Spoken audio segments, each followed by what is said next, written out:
একটা ছেলে, বয়স তার মাত্র ১৬ বছর, মাঠের উপর দাঁড়িয়ে আছে বিশ্বের সবচেয়ে ভয়ঙ্কর এবং বড় ফাস্ট বোলাররা। হঠাৎ বল এসে লাগলো তার সরাসরি নাকে।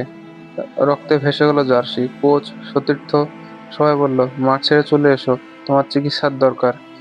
ছেলেটা মাথা নেড়ে কি বলল জানেন? না, আমি খেলবো। সেই রক্তমাখা জেদ একদিন হয়ে উঠল ক্রিকেট ইতিহাসের সবচেয়ে বড় এবং উজ্জ্বল অধ্যায়। তার নাম শচীন তেন্ডুলকর। মুম্বাইয়ের এক মধ্যবিত্ত পরিবারে জন্ম নেওয়া ছেলেটা ছোটবেলা থেকেই ছিল দুরন্ত। রাগী স্বভাবের জন্য বড় ভাই অজিত তাকে ক্রিকেটে ভর্তি করিয়ে দিলেন, যাতে সেই এনার্জি ভালো কাজে লাগে। কে জানতো সেই সিদ্ধান্তই বদলে দেবে ক্রিকেটের ইতিহাস। কোচ রামকান্ত আচরেকরের অধীনে শুরু হলো কঠোর অনুশীলন। প্র্যাকটিসের সময় স্টাম্পের উপর একটা কয়েন রাখা হতো। আউট না হলে কয়েনটা সচিনের।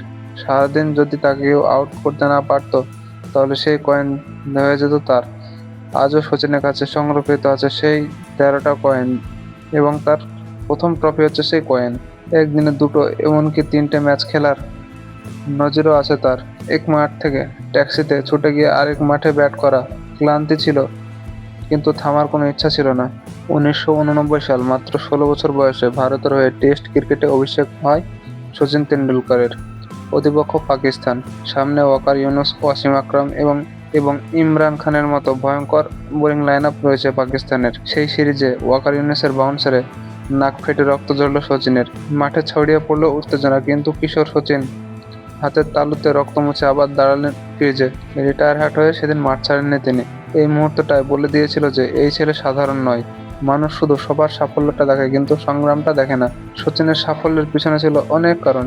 প্রতিদিন ভোরবেলায় নেটে গিয়ে ব্যাটিং অনুশীলন, প্রতিটা ব্যর্থতার পর ভিডিও দেখে নিজের ভুল খুঁজে বের করে এবং সেটাকে সংশোধন করা, চোট নিয়ে খেলা, পিঠের ব্যথা, কাঁধের ইনজুরি, প্রতিটা সিরিজের আগে প্রতিপক্ষের বোলারদের নিয়ে ঘন্টার পর ঘন্টা রিসার্চ। প্রতিভা তাকে সুযোগ দিয়েছিল ঠিকই, কিন্তু শৃঙ্খলা তাকে ২৪ বছর ধরে শীর্ষে টিকিয়ে রেখেছিল। ১৯৯৯ সাল বিশ্বকাপ চলাকালীন খবর এলো শচীনের বাবা মারা গেছেন। ভেঙে পড়লেন তিনি। দেশে ফিরে গেলেন বাবার শেষকৃত্যে অংশ নিতে, কিন্তু কয়েকদিনের মধ্যেই আবার ফিরে এলেন বিশ্বকাপের মাঠে। সেই ম্যাচে করলেন সেঞ্চুরি। রান করার পর আকাশের দিকে তাকিয়ে ব্যাট তুলে ধরলেন। কথায় নয়, ব্যাট দিয়ে বলেছিলেন, বাবা, আমি তোমাকে গর্বিত করব। দীর্ঘ ক্যারিয়ারের সময়ে বারবার তাকে শুনতে হয়েছে, ওর সময় শেষ, এবার অবসর নেওয়া উচিত, রিফ্লেক্স কমে গেছে, আর পারবে না। ফর্মের ওঠানামা এসেছে, ইনজুরি এসেছে, প্রশ্ন উঠেছে বারবার, কিন্তু প্রতিবার শচীন জবাব দিয়েছেন পারফরম্যান্স দেখিয়ে, তর্কে দিয়ে নয়। নিন্দুকের মুখ বন্ধ করার সবচেয়ে ভালো উপায় যে পারফরম্যান্স, সেটা তিনি বরাবর প্রমাণ করেছেন।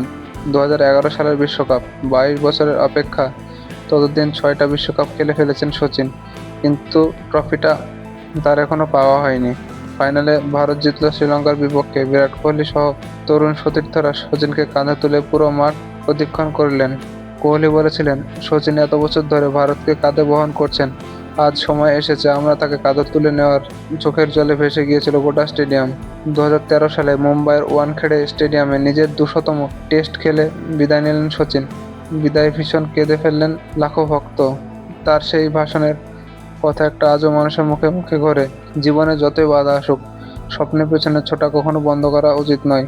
প্রতিভা তোমাকে শুরু করায়, শৃঙ্খলা তোমাকে টিকিয়ে রাখে।